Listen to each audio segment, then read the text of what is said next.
J'entends des hommes de Dieu en plein culte qui disent aux fidèles, allez parier, aujourd'hui telle équipe va gagner. C'est à la fois triste. Il prophétise, il dit telle équipe va gagner.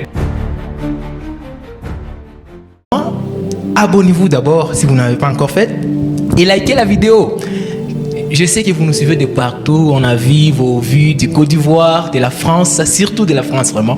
Merci énormément. Likez et partagez pour que plus de gens, surtout les barrières. Moi-même, je fais barrière en 3e secondaire. D'ailleurs, je me rappelle bien. Imaginez-vous, j'ai prié, Seigneur, donne-moi. Si seulement c'est ticket, passe. C'est coupon. C'est coupon passe. Qu'est-ce qui va te manquer au roi? Est-ce que c'est possible aussi de prier? Parce qu'on voit certains frères, il a déjà fait des petits coupons là et il intercède dans son cœur. Même si vous n'exprimez pas cette prière, mais Dieu sait très bien qu'il y a des personnes qui intercèdent pour certains coupons de l'auto. Je ne vous cite pas les noms. Alors, est-ce possible de prier en tant que chrétien pour qu'un coupon puisse passer? Il y a un test biblique qui me fait souvent mal quand je fais la lecture. Il dit, vous priez, mais vous n'obtenez pas. Wow. Et la Bible ne s'arrête pas là. La Bible ajoute, parce que vous priez mal. Et pourquoi nous prions mal? Nous prions mal dans le but de satisfaire nos propres convoitises. Vous voyez, du matin au soir, nous faisons beaucoup de choses. Il y a des choses que nous faisons par devoir, par responsabilité, par nécessité, mais il y a aussi des choses que nous faisons par envie, par plaisir. Et quand nous devons adresser nos prières à Dieu, ça ne doit en aucun cas être pour satisfaire tout simplement nos objectifs, nos passions. Mais les prières que nous adressons à Dieu, ça doit être pour la gloire du Seigneur. Nous avons Jésus-Christ qui nous donne un modèle de prière. Il nous dit, voilà, quand vous priez, dites notre Père qui est aux cieux. Et quand nous prenons ces modèles-là, le seul besoin que nous exposons à Dieu, c'est donne-nous aujourd'hui notre pain de ce jour et pardonne-nous nos offenses comme nous pardonnons aussi à ceux qui nous ont offensés. Dieu répond aux besoins de l'homme, mais pas aux plaisirs. Et aux désirs éphémères. Et surtout, tout ce qui touche le charnel. Vous savez, il y a un texte de la Bible qui dit la racine de tous les problèmes de tout le monde auquel l'humanité est en train de traverser, c'est l'argent. Et priez pour que vos coupons, vos loteries ou que vous avez parié que ça puisse passer, c'est vraiment de la folie.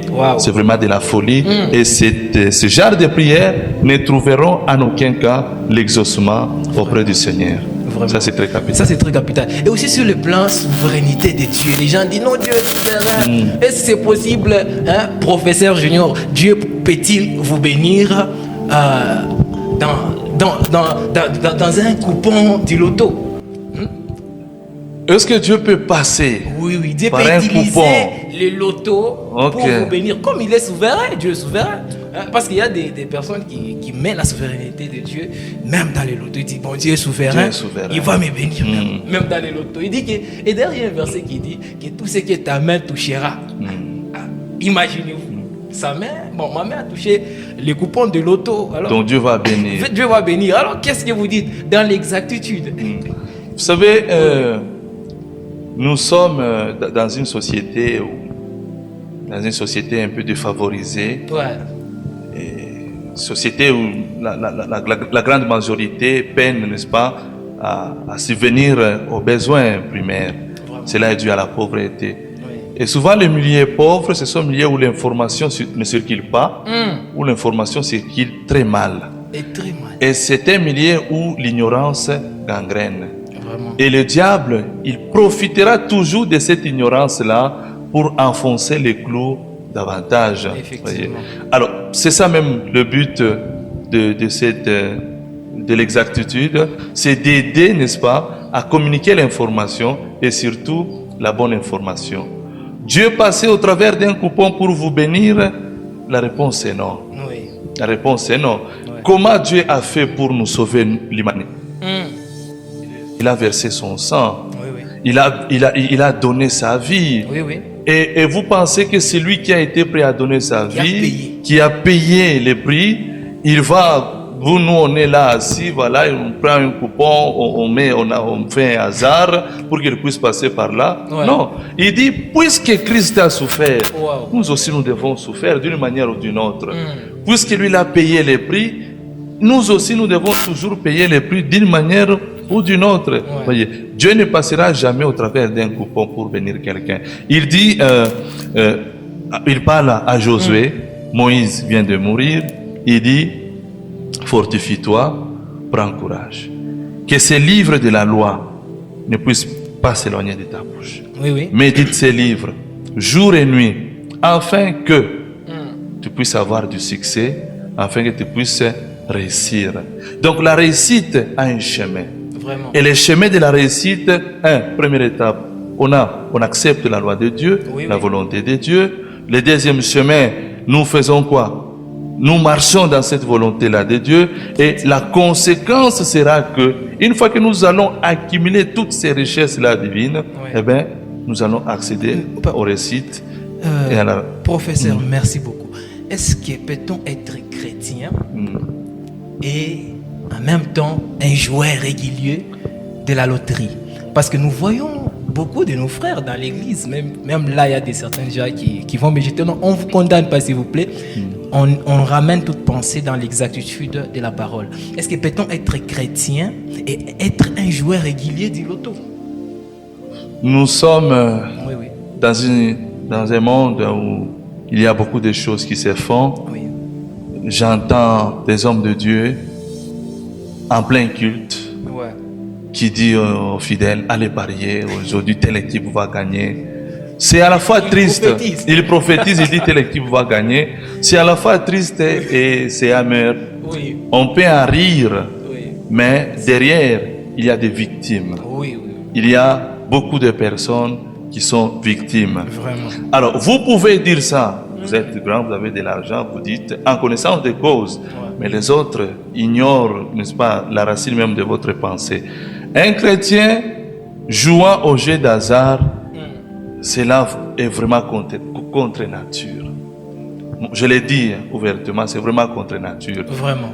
Parce que nous avons notre Christ, il n'a pas parié sur un hasard Vraiment. pour venir ici dans le monde. La Bible dit que Dieu, il a envoyé l'ange Gabriel auprès d'une femme. Et cet ange l'a donné l'information. Tu seras enceinte et tu vas mettre au monde un enfant. Quand nous regardons même la manière dont Dieu agit, Dieu agit toujours avec précision. Il sait ce qu'il fait. Il ne mise pas sur du hasard. Il paye les prix. Il paye les prix. Il n'agit pas sur du hasard. C'est que je vais faire ça, je vais faire ça, je vais faire ça. Vous savez, il y a tellement de choses qui se passent dans le monde qui nous surprennent, nous, les hommes. Dit, regarde telle chose qui arrive. Mais Dieu ne sera jamais surpris. Pourquoi? Parce qu'il connaît toutes choses en avance et il planifie toutes choses. Alors, s'il en est ainsi, nous aussi, nous ne devrions en aucun cas parier Ah oui. sur notre avenir. Voyez, parier pour réussir, parier pour avoir du succès. Non, on ne parie pas. Vraiment. Il y a un chemin que nous devons emprunter. Sans plus tarder, est-ce que le principe du semer et de la moisson est-il compatible avec les hasards? Semer. Parce que la personne se dira, j'ai semé 10 000. Je semais, oui. Hein, frère, j'ai semé 10 000, docteur. Alors, je dois récolter 50 000. Oui, c'est compatible. On peut utiliser toutes sortes de vocabulaire, Oui. toutes sortes de mots, de concepts, pour essayer d'échapper à la parole de Dieu, à la vérité. Il y a toujours, et il y aura toujours des hommes qui te diront, ce n'est pas dans la Bible. Ça, ce n'est pas dans la Bible. Montre-moi le verset qui dit ça. Montre-moi là où c'est écrit.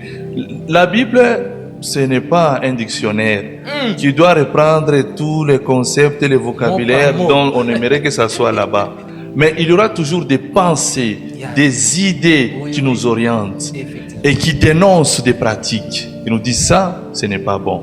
Ça, c'est bien. Ça, ce n'est pas à faire. Ça, c'est à faire. Voyez. Non, ce n'est pas compatible au hasard. Déjà, dans le livre de Genèse que nous avons dit, l'identité que Dieu donne à l'homme, c'est un cultivateur. Un cultivateur, c'est quelqu'un qui travaille le sol. Oui. Un cultivateur, c'est quelqu'un qui a comme, c'est-à-dire son investissement, c'est-à-dire sa machine, c'est son corps. Oui, oui. Voyez, aujourd'hui nous sommes dans une société moderne, il y a la technologie, on a les camions pour faire la culture, il y a des tracteurs, ainsi de suite. Mais nos jardins, on ne prend pas de camions, c'est nos mains, c'est nos pieds, c'est nos bras, c'est nous qui touchons. Il y a un contact direct avec le sol. Voyez. Donc le travail implique un déplacement et une force de pensée. Prendre seulement l'argent et déposer et dire que non, bon, ça va, c'est un loto, j'ai parié, j'ai fait un choix, ça va donner. C'est contre l'idée même de qu'est-ce que c'est travailler. Voyez. Travailler implique une souffrance. Déjà le mot même. La formule c'est force pour déplacement. Exactement. Donc il y a la force, il y a les déplacements, et puis il y a quoi? Il y a le travail. Même le plus grand investisseur dans le monde, je ne peux pas citer les noms, on en connaît tous ces hommes-là qui ont investi dans l'audiovisuel, ainsi de suite. Ne pensez pas qu'ils ne travaillent plus.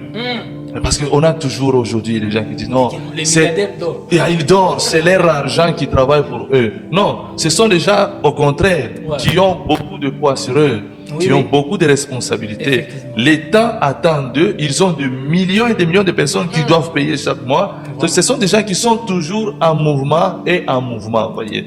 Ils ne misent pas sur du hasard. Ils demandent des décisions. Je voulais investir dans tel domaine. Dites-moi comment ça sera. Ce sont des études qu'ils font. Voyez.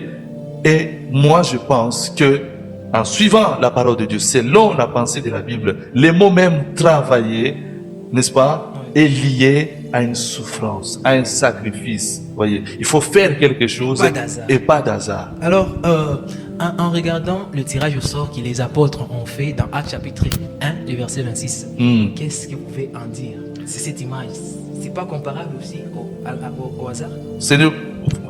Dans les livres des Actes des apôtres, nous voyons, lorsqu'il fallait choisir, remplacer Judas, les apôtres ont recouru pas au jeu d'hasard, ils ont jeté un sort, voilà, pour savoir qui, n'est-ce pas,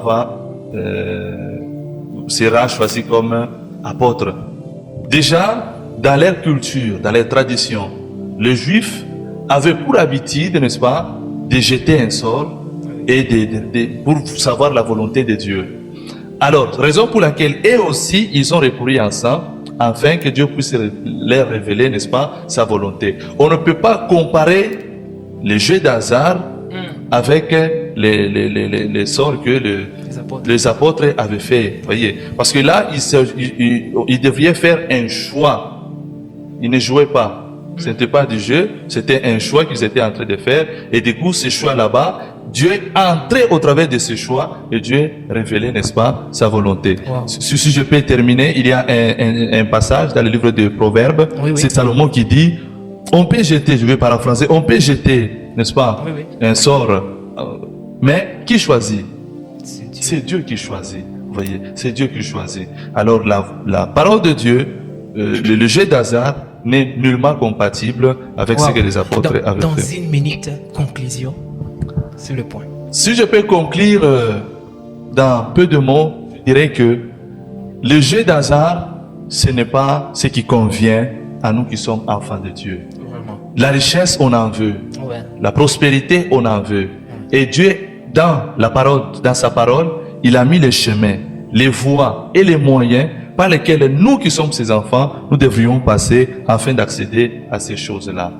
Et je demanderai aux églises, à l'État et même à la société de communiquer sur les dangers, n'est-ce pas, qui courent, n'est-ce pas, derrière ces jeux d'hasard. Parce que c'est une manière de dilapider l'argent que les gens gagnent avec beaucoup de souffrance et aussi une manière d'appauvrir davantage ceux qui sont pauvres. Merci énormément pour nous avoir suivis. Nous, c'est Exactitude. Nous ramenons toute pensée dans l'exactitude de la pensée de Dieu, donc de Christ. Et j'ai d'autres nouvelles, nous avons d'autres nouvelles à vous annoncer. Soyez connectés, abonnez-vous et likez la vidéo, surtout partagez, afin qu'une personne puisse être sauvée et que sa mentalité change. Ciao.